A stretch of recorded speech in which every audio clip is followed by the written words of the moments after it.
เครื่องจักรแต่ละตัวนี้เปรียบเสมือนระบบเศรษฐกิจของประเทศหนึ่ง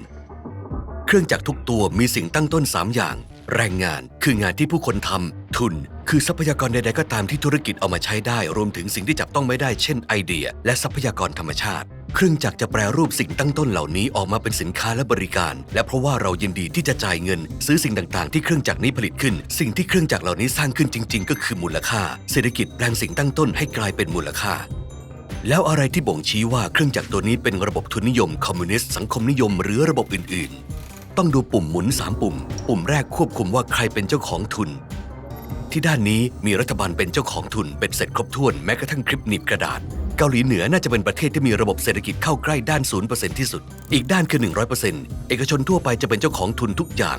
งสหรัฐจะอยู่แถวๆนี้ที่เอกชนเป็นเจ้าของทุนประมาณ2 ใน 3ปุ่มที่2กำหนดว่ารัฐบาลมีอำนาจเพียงใดในการควบคุมว่าจะผลิตสินค้าอะไรในประเทศที่เศรษฐกิจมีการประสานสั่งการสูงเช่นสหภาพโซเวียตรัฐบาลจะเป็นผู้กำหนดว่าสินค้าอะไรที่อนุญาตและให้ทำการผลิตในประเทศที่มีการประสานสั่งการต่ำรัฐบาลอาจออกกฎระเบียบมาบ้างแต่จะปล่อยให้ภาคเอกชนเป็นผู้ตัดสินใจเป็นหลัก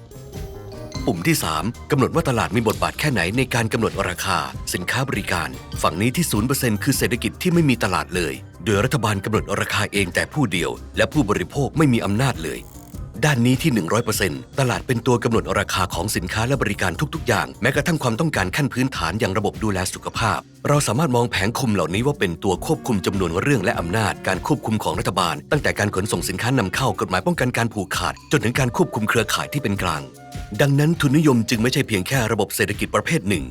แต่ครอบคลุมระบบเศรษฐกิจหลายๆแบบคำถามที่ว่าระบบทุนนิยมล้มเหลวหรือไม่นั้นจึงตอบได้ไม่ง่ายนักแต่เราจะลองพยายามดูช่วงที่ยุคปฏิวัติอุตสาหกรรมรุ่งเรืองทั้ง3ปุ่มถูกตั้งไว้ใกล้ระดับที่ปัจจุบันเรียกว่าตลาดเสรีหรือระบบทุนนิยมเลสเซแฟร์ซึ่งมีกฎระเบียบควบคุมน้อยมากและนักเศรษฐศาสตร์ในยุคนั้นเชื่อว่ามือที่มองไม่เห็นของระบบทุนนิยมนั่นคือการที่ปัจเจกบุคคลกระทำการได้อย่างเสรีและเป็นไปเพื่อประโยชน์ของตนเองจะสร้างมูลค่าที่เป็นประโยชน์สูงสุดต่อทั้งเศรษฐกิจและสังคมและนั่นแหละที่พาเรามาลงเอยกับนมที่ใส่สารดองศพช่วงปลายทศวรรษ 1800 ในสหรัฐโรงงานผลิตอาหารใส่สารเจือปนราคาถูกทุกรูปแบบและบางทีก็อันตรายลงไปในอาหารเพื่อเพิ่มผลกำไรให้มากสูงสุดซึ่งแม้ว่าจะถูกกฎหมายแต่ก็เห็นได้ชัดว่าผิดนำไปสู่การเรียกร้องของประชาชนในปี 1906 สภาคองเกรสได้ออกกฎหมายอาหารและยาที่สะอาดนำไปสู่การก่อตั้งสำนักงานคณะกรรมการอาหารและยาที่เฝ้าระวังความปลอดภัยของอาหารของสหรัฐจนถึงปัจจุบันทุกวันนี้ไม่มีเศรษฐกิจไหนทำตามมือที่มองไม่เห็นของระบบทุนนิยมอย่างเต็มรูปแบบแต่คนบางกลุ่มเริ่มกังวลว่าปัญหาปัจจุบันนี้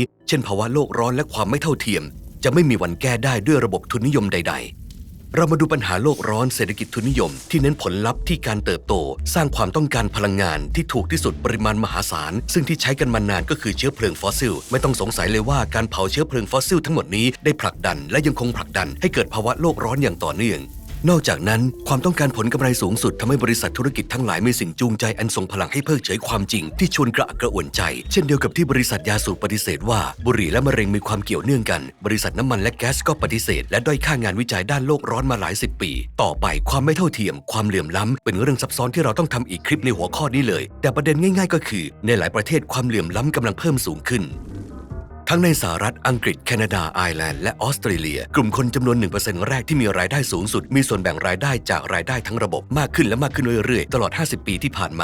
าในอังกฤษคน 1% แรกมีสัดส่วนรายได้เพิ่มเป็น2 เท่าจาก 7% เป็น 14% ในปี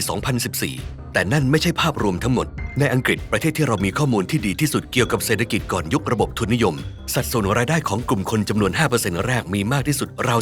40% ในปี 1801หลังจากที่ระบบทุนนิยมเข้ามาสัดส่วนนี้ตกลงไปราว 17% ในปี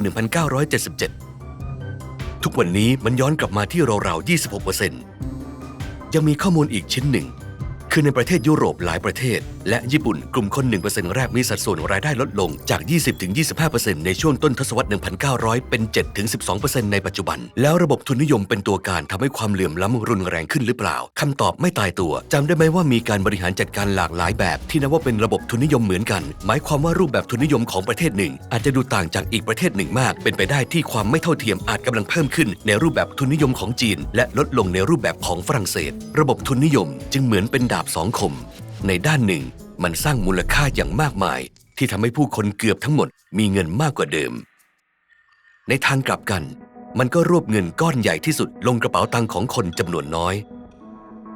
คนที่ปกป้องระบบทุนนิยมแย้งว่าด้วยความมุ่งมั่นและตั้งใจที่เพียงพอทุกคนสามารถไต่บันไดขึ้นสู่ความมั่งคั่งได้มันเป็นเช่นนั้นจริงหรือในตลาดทุนนิยมแบบเสรีความมั่งคั่งจากบริษัทซึ่งประสบความสำเร็จส่วนใหญ่มักไหลเข้ามือเจ้าของพร้อมกับผลประโยชน์อื่นๆมากมายการศึกษาสุขภาพตำแหน่งทางสังคมและอำนาจ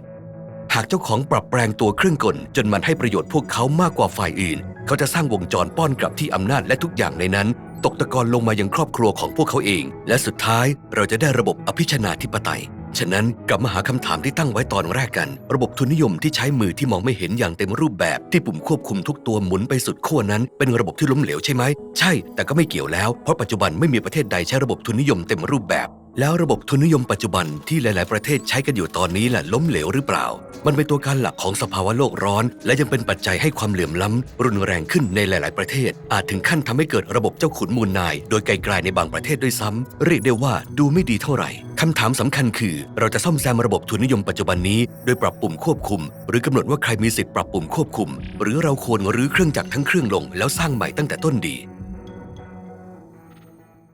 หากคุณรักการเรียนรู้ติดตามช่องของเราจะเผยแพร่วิดีโอใหม่เกี่ยวกับทุกสิ่งในทุกสัปดาห์นับตั้งแต่ประวัติศาสตร์โลกในมุมมองของแมวไปจนถึงวิธีเป็นผู้ฟังที่ดีขึ้นคอยติดตามและใฝ่รู้อยู่เสมอ